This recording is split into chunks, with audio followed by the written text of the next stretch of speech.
Ya, kami dari 12 KR1 akan menerangkan jaringan komputer dan internet.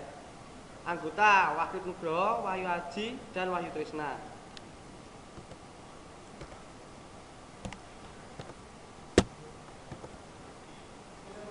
Ya, pertama konsep jaringan komputer.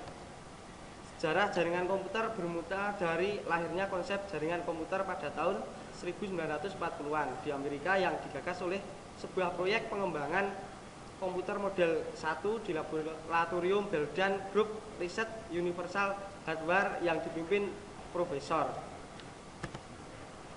Pengertian jaringan komputer. Jaringan komputer adalah sebuah sistem yang menghubungkan dua node komputer atau device virtual machine atau lebih menggunakan media komunikasi berupa kabel wire atau tanpa kabel. Manfaat jaringan komputer. Resource sharing, pembagian sumber daya, berbagai pemakaian printer, CPU, memori, ataupun hard disk. Komunikasi, surat elektronik, instant messaging, dan chatting. Kemudian akses informasi, web browsing. Lalu membantu mempertahankan informasi agar tetap handal dan up to date. Sebagai sistem penyimpan data terpusat ataupun distribusi. Jenis jaringan komputer. Menurut area LAN, Local Area Network. Sebuah LAN adalah jaringan yang dibatasi oleh area yang relatif kecil. Umumnya dibatasi oleh area lingkungan, biasanya jarak antar node tidak lebih jauh dari sekitar 200 meter. Selanjutnya akan dilanjutkan oleh Mas Wahid Nugroho. Oke, selanjutnya saya akan menjelaskan tentang Metropolitan Area Network yang kedua. Ya, Metropolitan Area Network adalah pada dasarnya merupakan versi LAN yang berukuran lebih besar dan biasanya menggunakan teknologi yang sama dengan LAN. MAN dapat mencakup kantor-kantor perusahaan yang letaknya berdekatan atau juga sebuah kota dan dapat dimanfaatkan untuk keperluan pribadi, swasta, atau umum. MAN mampu menunjang data dan suara, bahkan dapat berhubungan dengan jaringan televisi kabel. Ya, oke, selanjutnya Wide Area Network atau disingkat dengan WAN. Wide Area Network jangkauannya mencakup daerah geografis yang luas, seringkali mencakup sebuah negara bahkan benua. WAN terdiri dari kumpulan mesin yang bertujuan untuk menjalankan program-program aplikasi pemakai. Oke, selanjutnya menurut kecepatannya. Yang pertama, low speed network. Jaringan dengan kategori ini biasanya memiliki kecepatan kurang dari 1 MB per second dan jarang digunakan oleh perusahaan-perusahaan pengguna jaringan. Kategori ini hanya untuk percobaan di laboratorium jaringan komputer. Yang kedua, medium speed network. Ketika kategori jaringan dengan speed middle ini adalah berkisar 1-20 Mbps. Ini digunakan oleh perusahaan kecil yang tidak terlalu mementingkan kecepatan transfer data. Seperti sekolahan ini. Di SMK Negeri 1 Jambu ini menggunakan medium speed network. Oke, selanjutnya high speed network. Kecepatan lebih dari 20 Mbps termasuk dalam kategori ini. Transmisi data tidak hanya berupa teks tetapi juga berupa gambar. Teknologi lokal network untuk kategori ini diantaranya adalah FDDI, ATM, 100, VGA, LAN, dan Ethernet. Oke, selanjutnya super high network. Ini adalah kecepatan yang tertinggi. Seringkali dipakai oleh perusahaan-perusahaan yang membutuhkan jaringan komputer pada umumnya. Hingga saat ini kecepatan yang bisa dicapai adalah 10 Gbps. Dengan kecepatan ini tidak hanya data, teks, dan video saja, tetapi juga dilewati oleh voice dan video. Bisa juga dilalui oleh streaming video. Teknologi jaringan yang digunakan ialah Ethernet dan fiber. Oke, selanjutnya menurut sifat koneksinya dibedakan. Yang pertama, menurut jaringan berkabel. Jaringan berkabel merupakan jaringan yang menggunakan kabel listrik untuk menghubungkan anggota jaringan.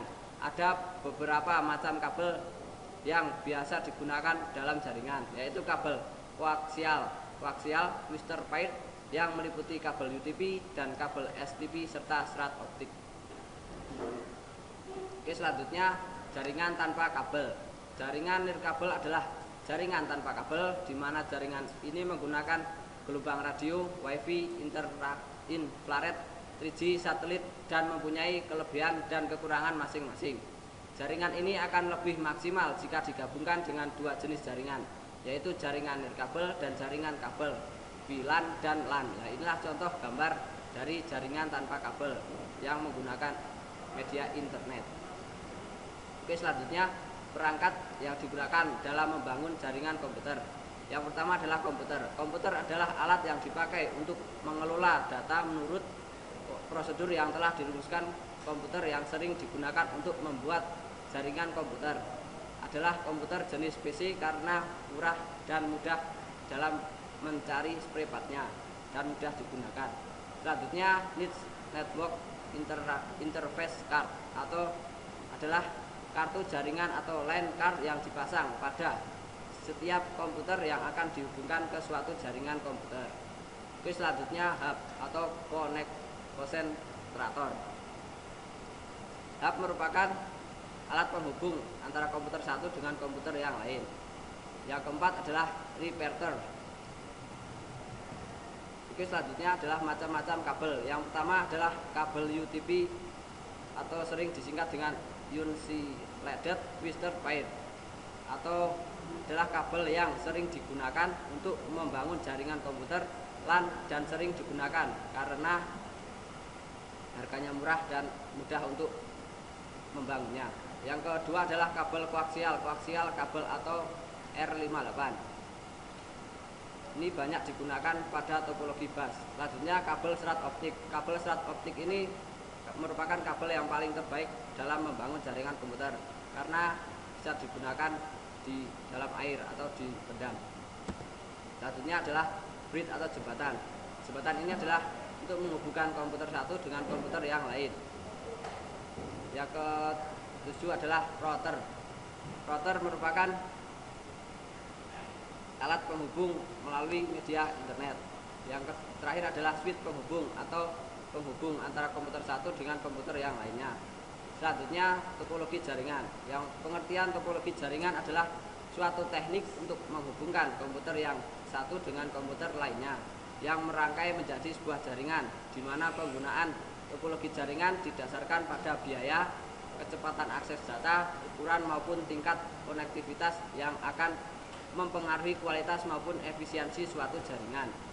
Oke, selanjutnya macam-macam topologi akan dijelaskan oleh Mas Wahyu Trisna.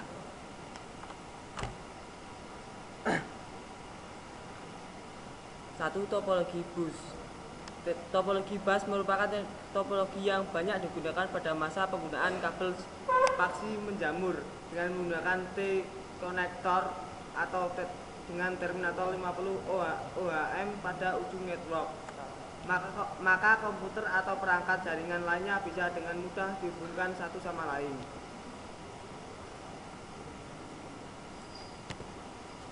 Kelebihan topologi bus: 1. Mudah untuk dikembangkan. 2. Tidak memerlukan kabel yang banyak. 3. Hemat biaya pemasangan. Kelemahan topologi bus: 1. Tidak stabil. Jika salah satu komputer terganggu, maka jaringan akan terganggu. 2. Tingkat deteksi kesalahan sangat kecil. 3. Sulit mencari gangguan pada jaringan. 4. Tingkat lalu lintas tinggi atau sering terjadi antrian data. 5. Untuk jarak jauh diperlukan repeater. Topologi ring. Topologi cincin adalah masing-masing terhubung ke dua titik lainnya, sedemikian sehingga membentuk jalur melingkar membentuk cincin. Pada topologi cincin, masing-masing yang akan memperkuat sinyal di sepanjang sirkulasi, artinya masing perangkat saling bekerjasama untuk menerima sinyal dari perangkat sebelumnya, kemudian meneruskannya pada perangkat selanjutnya, menerima dan meneruskan sinyal data ini dibantu oleh token.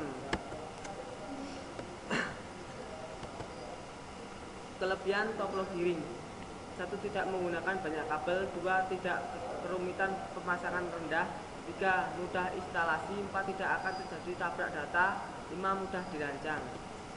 Kekurangan topologi ring: 1. Peka kesalahan jaringan. 2. Sulit untuk dikembangkan. 3. Jika salah satu titik jaringan terganggu, maka seluruh komunikasi data dapat terganggu. 3. Topologi start.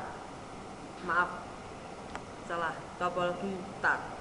Pada topologi jenis star ini, setiap komputer langsung dihubungkan menggunakan hub, di mana fungsi dari hub ini adalah sebagai pengatur lalu lintas seluruh komputer yang terhubung, karena menggunakan proses pengiriman dan penerimaan informasi secara langsung. Inilah yang menyebabkan biaya pemasangannya juga tinggi. Kelebihannya: 1. Deteksi kesalahan mudah dilakukan. 2. Perubahan stasiun mudah dilakukan dan tidak mengganggu jaringan lain. 3. Mudah melakukan kontrol. 4. Tingkat keamanan tinggi. 5. Paling fleksibel. Kekurangannya: 1. Menggunakan banyak kabel. 2. Anda kemungkinan akan menjadi tabrakan data sehingga dapat menyebabkan jaringan lambat, sehingga jaringan akan sedikit terganggu. 3. Jaringan sangat tergantung pada terminal pusat. 4. Jaringan memakan biaya tinggi. 5. Jaringan titik komputer pusat terjadi gangguan, maka terganggu pula seluruh jaringannya. 4. Topologi tree. Topologi tree ini merupakan hasil pengembangan dari topologi star dan topologi bus yang terdiri dari kumpulan topologi star dan hubungan dengan satu topologi bus. Topologi tree biasanya disebut juga topologi jaringan bertingkat dan digunakan interkoneksi antar sentral. Kelebihan: 1. Deteksi kesalahan mudah dilakukan. 2. Perubahan bentuk suatu kelompok mudah dilakukan dan tidak mengganggu jaringan lain. 3. Mudah melakukan kontrol. Kekurangannya: menggunakan banyak kabel. 2. Sering terjadi tabrakan data. 3. Jika simpul yang lebih tinggi rusak, maka simpul yang lebih rendah akan terganggu juga. 4. Cara kerja lambat. Topologi mesh atau jalan. Topologi mesh merupakan rangkaian jaringan yang saling terhubung secara mutlak, di mana setiap perangkat komputer akan terhubung secara langsung ke setiap titik perangkat lainnya. Setiap titik komputer akan mempunyai titik yang siap berkomunikasi secara langsung dengan titik perangkat komputer yang menjadi tujuannya.